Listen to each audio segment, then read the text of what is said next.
a little bit, and then something else happens. Finally, in your book, and this really kind of stopped me in my tracks.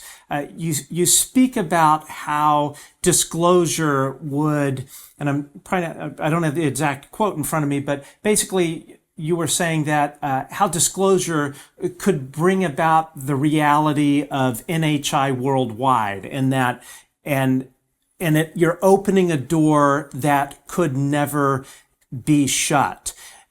And, so that leads me to the question, in all of your years of researching the phenomenon, do you think disclosure is in the best interest of humanity, or is it best to leave that door shut? The disclosure could have happened at three times, really, in history. It could have happened in the 50s. Once we knew that this was not the Russians and this was not the Chinese, and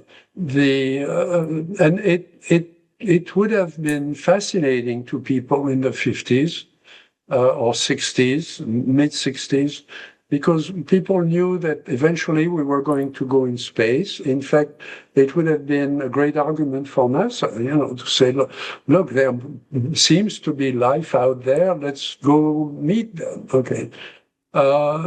It would not have been a big problem to manage the impact on the public. That wasn't done because probably because people thought there was technology there that we could acquire and do something with, which was ridiculous because it was just so different from what we can do. It should have happened again in the 50s, mid 50s, at the time of the Valle Institute had done this beautiful research, the report on the statistics from Project Blue Book and the Air Force. That was again kept secret. There were many little manipulations that I've written about at that time. Dr. Hynek was there. I discussed it with Dr. Hynek. They felt that if they released the information, it would scare people too much, and that they should first get the answer and then organize how the answer would be delivered to the people. I think that's a mistake. I think, as a father, I have two kids, three grandkids, I found out very much when there is a problem, you should tell the kids. You shouldn't try to hide it. You shouldn't try to, if there is a problem in the house or somebody is ill in the family, you should tell the truth. And if you don't, you're going to create a lot of problems for yourself. And it's the same thing here.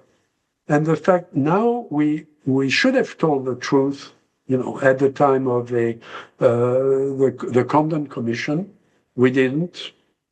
That was very disappointing. I mean, at that point, I resigned from the things I was doing in Chicago, and my wife and I went back to France because I thought, if that's American science, I don't want any part of it.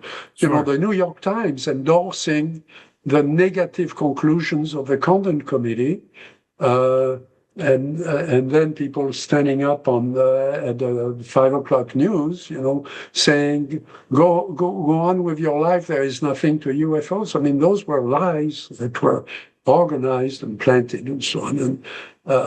And I thought, if that's American science, I don't want to be part of that. I came back eventually because I found a way to get back into science. The problem now is that you have it's not a question of disclosure. I mean, the disclosure would be pointless because everybody knows about it. I mean, it's not just a few pilots, in F-18s. It's every farmer you talk to in Texas or in Kansas is going to tell you, yeah, I mean, we've seen them. My kids have seen them. We've got pictures of them. It scares my cattle. I mean, look at the things with the Bigelow Ranch now it's all over the place. So people know that it's there. I mean, who's kidding? So the only people who don't know it's there are, in Washington. So if we don't come clean with everything we can tell, we're going to start a conspiracy climate in the country that's going to be very difficult, and people just mistrusting the government about everything. If they don't tell us about this, which we already know, right, and we've heard from the scientists who actually work on it, and if they don't come clean with that, what do we know? What is it we don't know? What are the potential threats? Tell us. And that's the main thing that I hear from, when I go visit a farm or a ranch somewhere. They say, why don't they tell us? This is hurting my cattle. He said, a guy told me, and I go into, when I do an investigation, I go to the site and they know I'm coming and they give me a cup of coffee. We talk about what they've seen. And then I always ask a question, do any of your neighbors, have they seen anything like that? And often people will say, oh yeah, so-and-so down the street, he had something happen to his cattle and so on. He's never reported it, but, we talked about it at the market. His wife talked to my wife. And so I go there, I knock on the door and I say, your neighbor says you saw something. I'm a scientist, I'm trying to understand.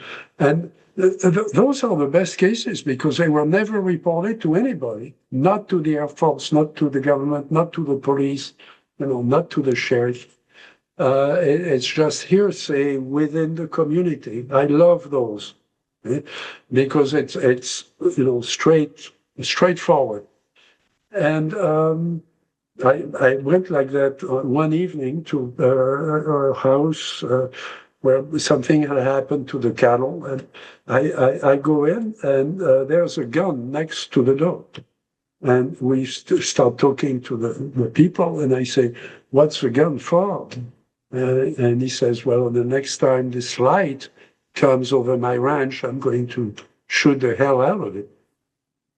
Okay, now this is real. Okay, this is not something that somebody made up in Hollywood. That's real. That gun is loaded, and this is not healthy. I mean, we should tell people what do we know, what is it we don't know, what are the potential dangers here. What should people be prepared for? And he said, now they're doing this to my cattle. Are they going to do the same thing to my kids tomorrow? Right. Take them up, mutilate them, kill them. That is not healthy. This is not the way government should behave. So that's my problem. All the candidates for president say, there's always a reporter in the room who says, are you going to disclose the books about UFOs and all the records? And they say, sure, yes. Hillary Clinton said she was going to disclose everything. Of course, President Trump said that. He hasn't disclosed anything yet. I think what happens is that so far, they may have been vice president, but they were not president of the United States. The moment you're president, they're going to take you to a place downstairs, close the door, and two guys in jeans and no tie are going to tell you, the things you need to know to run the country. And I think that's after that, you're not going to want to disclose a number of things because those are the things that you may have to face and the things that you may have to work with. When President Roosevelt died, it's something I researched when I wrote my book about Trinity.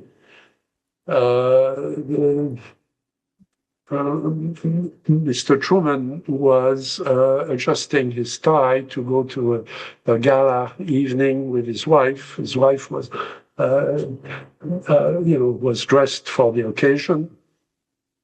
A guy from the White House drove to Truman's home in his own car and approached Truman and said, "Mr. President, President Roosevelt died this afternoon. You need to come with me to the White House." Truman excuses himself from the gala evening, gets into the guy's car. They go to the White House. They go down to the basement, and they tell him about the atom bomb. He had not been cleared for what happened in New Mexico, and that he would have to make the decision whether to use the atom bomb against Japan or not. Now, can you imagine something like that? I mean, the guy is essentially an average businessman from Kansas, very bright, extremely honest, extremely wholesome in his life. He was vice president because he could bring in votes for Roosevelt.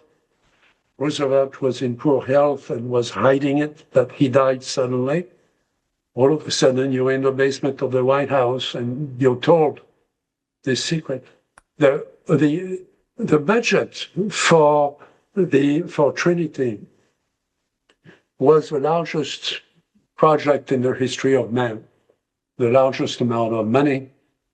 The money was hidden in 3 different ways through contracts with different companies that had nothing to do with the atom bomb. And one of them was a land development project for the Army, where they put Oak Ridge.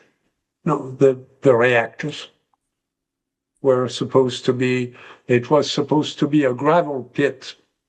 The Army needs gravel to build roads and airports and so on. Of course, the Army was the Air Force at the time. There was no Air Force. The Army was building the airports. So you need a lot of gravel, and there's gravel there. So they got all the farmers out of the area within 100 miles, and this was hidden between 2 hills, and they built the bridge. The budget was a budget for getting gravel to the Army. There were 2 other hidden budgets, and the senators were not aware of it, Congress was not aware of it, and the Vice President of the United States had not been briefed. Period. So people need to understand that there are secrets at that level that legitimately, that's why I don't want to go too much about the Bass project and all that, because there are some things I know, some things I've participated in. I have my own conclusions about UFOs, but I'm going to work within the structure. I respect the structure.